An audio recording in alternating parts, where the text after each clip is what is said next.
It's a long day, and at the end of the day, there is the formal GA. That is the reason why we meet, and during the GA, you will have to vote, so please vote. The more votes we have, more the voting is legitimate, more the work of the board is legitimate and strengthened. You can vote, and this will be online voting, even for people who are present here.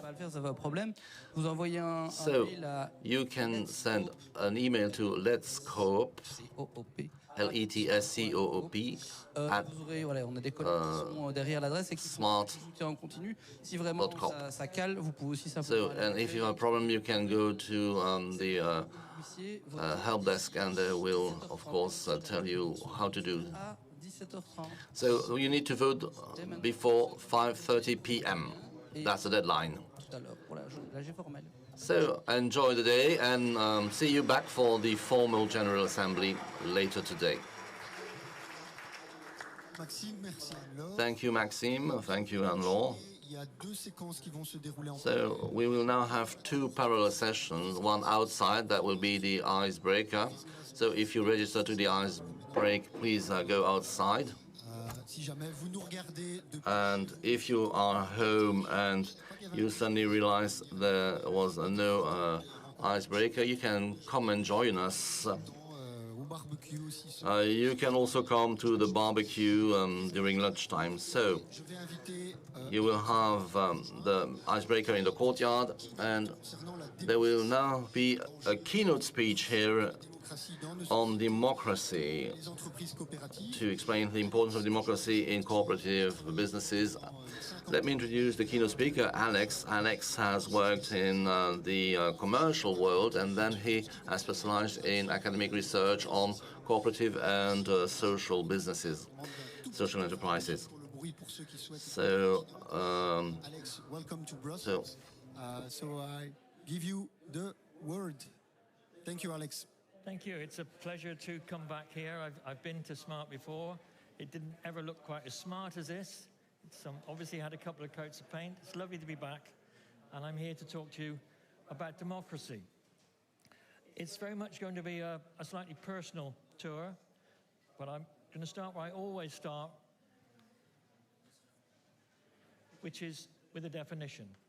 So Greek democracy started in 500 before the Common Era in Athens. That's the general view that most people, if you look around and see academics, most people will tell you that is where democracy started.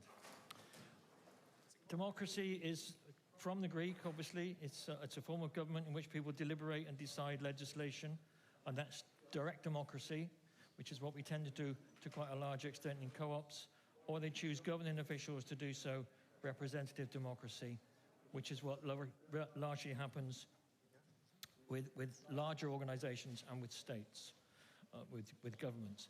It comes from the very simple, from the Greek, from demos, people, and kratos, to rule. So it's not really a very tight definition. However, personally, I don't accept that democracy started in 500 BCE in Athens. Athens at that time, the city-state, had around about 200 to 250,000 people living there. Around about 20,000 of those had citizenship rights, and all the rest were essentially slaves. So having a representative organization with elections that took you to some sort of chamber that ruled the country, that was only 20,000 people out of the total population, and guessing, we don't know for sure, but guessing the nature of that society, it's probably only the male half of the 20,000 that actually got to do that. And of course, of those, half of them would be children and wouldn't be eligible. So it's about 5,000 people running the entire state. So that, to me, is not democracy. So I'd like to go back a bit further in time, and I've picked some places to have a look at the history of democracy. They're mostly very personal. They're mostly ones I've actually been to. And this, I went to Skara in the Orkney Islands. The Orkney Islands are just off the north coast of Scotland. And I can tell you how long ago it was, because they hadn't discovered oil in the North Sea when I was there.